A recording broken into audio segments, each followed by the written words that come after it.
খাদিজাতুল কুবরা জীবনে এক ওয়াক্ত নামাজ পড়েনি, একটা রোজা রাখেনি, একবার যাকাতও দেয়নি, জীবনে একটা হজও করেনি।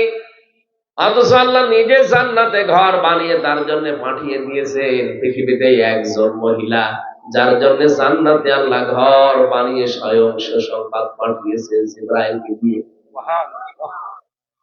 তারপর জীবন আমি পড়ে দেখেছি এইটাই।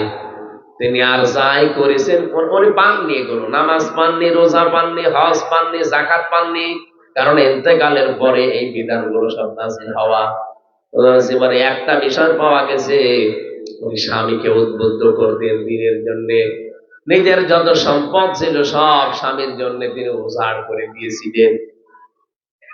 সম্মানিত মা বোনেরা, খাদিজাতুল কুবরা জীবনে এক ওয়াক্ত নামাজ পড়েনি, একটা রোজা রাখেনি, একবার যাকাতও দেয়নি, জীবনে একটা হজও করেনি।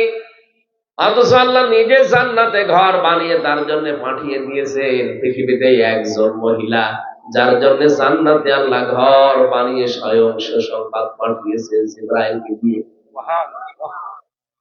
তারপর জীবন আমি পড়ে দেখেছি এইটাই। তিনি আর যাই করেছেন উনি পাননি, এগুলো নামাজ পাননি, রোজা পাননি, হজ পাননি, যাকাত পাননি, কারণ ইন্তেকালের পরে এই বিধানগুলো সব নাযিল হওয়া। জীবনে একটা বিষয় পাওয়া গেছে, উনি স্বামীকে উদ্বুদ্ধ করতেন দিনের জন্য। নিজের যত সম্পদ ছিল সব স্বামীর জন্য তিনি উজাড় করে দিয়েছিলেন। সম্মানিত মা বোনেরা, বলেন তো পৃথিবীতে একটা ইবাদত করলেন না, শুধু স্বামী কেন্দ্রিক থাকার কারণে যদি আল্লাহ জান্নাতে ঘর বানিয়ে পাঠিয়ে দেয়।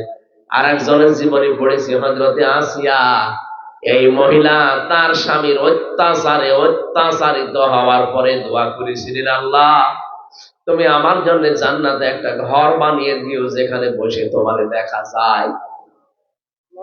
এই মহিলার দোয়া কবুল করে আল্লাহ জান্নাতে একটা ঘর বানিয়েছেন, আর ওনার জন্য আল্লাহ নিজে জান্নাতে ঘর বানিয়ে পাঠিয়েছেন। দুইটাই স্বামী কেন্দ্রিক, একটা স্বামীর সেবায় আর একটা স্বামীর অত্যাচারে।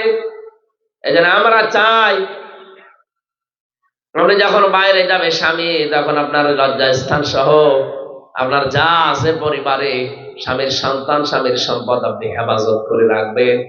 স্বামী যদি দিনের কাজে, ইসলামের কাজে, মানবতার কাজে থাকে, তাকে আসিয়া খাদিজার মতো সাহায্য করবেন।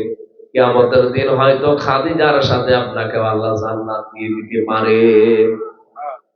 স্ত্রী এটা পরীক্ষার জিনিস, বিশাল পরীক্ষাটা আমাদের জীবনে। এই পরীক্ষায় উত্তীর্ণ হওয়ার জন্য মুহাম্মদুর রাসূলুল্লাহর পথ অনুসরণ করা লাগবে। নবীজি পর্যন্ত স্ত্রীর সাথে প্রায় 29 দিন কথা বন্ধ করে দিয়েছিলেন। ওরা বাঁকা হাড়ের তৈরি, তো ছাতা সোজা করতে গেলে ভেঙে যায়। এই জন্য যে যেভাবে চলতে চায় ওইভাবে ওদেরকে কাজ আদায় করে নেওয়া লাগবে। অন্তত যদি মনে হয় যে কিয়ামতে এর আমার দরকার নেই, তাহলে মাঝে মাঝে নামাজের পরে দোয়া করবেন, আল্লাহ দুনিয়ায় তো কপালে দিয়েছো, অন্তত ভালো হয়ে ব্যবহার করার তৌফিক দিও। এই মরণের পরে যেন এই জঞ্জাল আমার কপালে আর না আসে। কি এরকম বহু স্বামী আমরা আছি, এই কথা বলছে না কেন?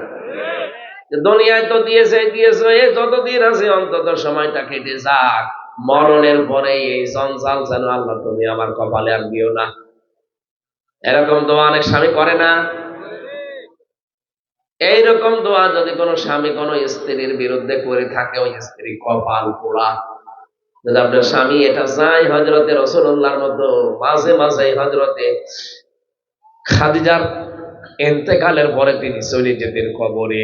পাশেই তো কবরস্থান দেখেছি, কবরে যে দোয়া করতেন, রব্বুল আলামিন কিয়ামতের কঠিন ময়দানে হয়তো বাবা ছেলের পরিচয় দেবে না, স্বামী স্ত্রীর পরিচয় দেবে না।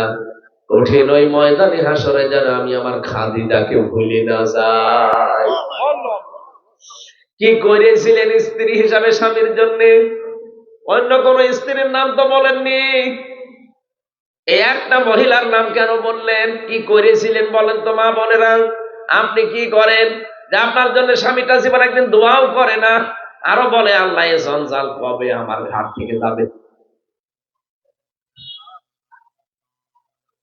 স্ত্রী যেহেতু পরীক্ষার বিষয়ে, পরীক্ষাকে পরীক্ষার মতো সামনে নেওয়া লাগবে। আমি সহ যারা এসেছি আমাদেরকে আল্লাহ এই পরীক্ষায় উত্তীর্ণ হওয়ার তৌফিক দান করেন, আমিন।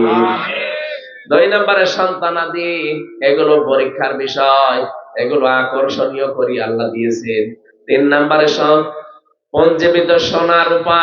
4 নম্বরে এই পৃথিবীতে বাহন যেগুলো আছে, যত রকমের বাহন আছে সবের ভেতরে শামিল। 4 নম্বরে গবাদি পশু পাখি। 5, 6 নম্বরে এই পৃথিবীর শস্য ক্ষেত যেগুলো আছে, জমি জায়গা। এই 6টা বিষয় সামনে নিয়ে আল্লাহ বলেন, এর চাইতে উত্তম বিষয় আমি আল্লাহর কাছে আছে। লিল্লাযীনা তাকাউ ইনদা রাব্বিহিম জান্নাত।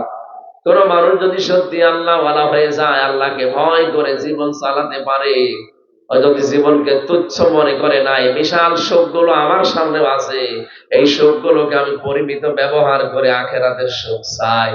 রব্বুল আলামিন বলেন, ওই মানুষের জন্য আমি বাগান বানালাম জান্নাত, তার তলদেশ দিয়ে নদী আর নহর প্রবাহমান থাকবে। ও ভাই, এত বড় জান্নাত, এটা আমাদের বিশ্বাস হয়? এটা পাওয়ার জন্য অন্তত টাটকা সুখগুলো একটু পরিমিত ব্যবহার করা লাগবে। রব্বুল আলামিন বলেন, আজওয়াজুম মুতাহহারা, পবিত্র স্ত্রী দেওয়া হবে যা কখনো তোমার উপরে মন খারাপ করবে না। এখানে তো 8টার জায়গায় 7টা হয়ে গেলে মন পাওয়া যায় না। ওখানে কিয়ামতে আল্লাহ যে হুর আপনাকে পবিত্র স্ত্রী দেবে, কোনদিন আপনার উপরে মন খারাপ তারা করবে না। সুবহানাল্লাহ বলেন। রিদওয়ানুম মিনাল্লাহ। 3 নম্বরে আল্লাহ বলেন, আমি নিজে তোদের উপরে রাজি হয়ে যাব। আল্লাহু বাসীরুম বিল ইবাদ। রব্বুল আলামিন বলেন, আমি আল্লাহ কিন্তু সূক্ষ্মদর্শী, খুব ভালোভাবে সব দেখতে পাই। আল্লাযীনা ইয়াকুলুনা রাব্বানা ইন্নানা আমান্না ফাগফির লানা যুনুবানা ওয়া কিনা আযাবান নার। 6টা গুণ তাদেরকে এখন থেকে অর্জন করা লাগবে। মোনাজাত করলে আমার কাছে বলবে, রব্বুল আলামিন আমরা ঈমান এনেছি, আমাদেরকে মাফ করে দাও, জাহান্নামের আগুন থেকে আমাদেরকে তুমি মুক্তি দিও। আস-সাবিরিনা ওয়াস-সাদিকিনা ওয়াল কানিতিনা ওয়াল মুনফিকিনা ওয়াল মুস্তাগফিরিনা বিল আসহার। সত্যবাদী হবে, সবর করবে, এই পৃথিবীতে আল্লাহ রাসূলের অনুগত থাকবে, যতটুকু সাধ্য আছে সাধ্য মতো যতটুকু পারেন খরচ করে যাবেন। ওই সন্তানাদি করবে, মরে গেলে ওই আশায় ফেলে রাখার দরকার নেই, যতটুকু সমর্থ আছে করে যান। রব্বুল আলামিন শেষ বলেন, আল মুস্তাগফিরিনা বিল আসহার, ও শেষ রাতে আমি আল্লাহর কাছে ধর্ণা দেবে। এজন্য পাক থাকেন না পাক থাকেন, যেখানেই থাকেন, বসে থাকেন শুয়ে থাকেন, আস্তাগফিরুল্লাহ এই শব্দটা মুখে রাখবেন। যতক্ষণ আপনি ইস্তেগফারের সাথে থাকবেন, ততক্ষণ আল্লাহ আপনার প্রতি কোনো আযাব দেবে না। এজন্য অনর্থক সময় নষ্ট না করে যখনই যার সময় পান, এই শব্দটা মুখে উচ্চারণে রাখবেন। এ বিশাল আয়োজনে যারা আঞ্জাম দিয়েছে সুন্দর করে, যে প্রবাসী কি নাম জানো ওনার, আলমগীর মুন্সি, নাহিদ মুন্সি,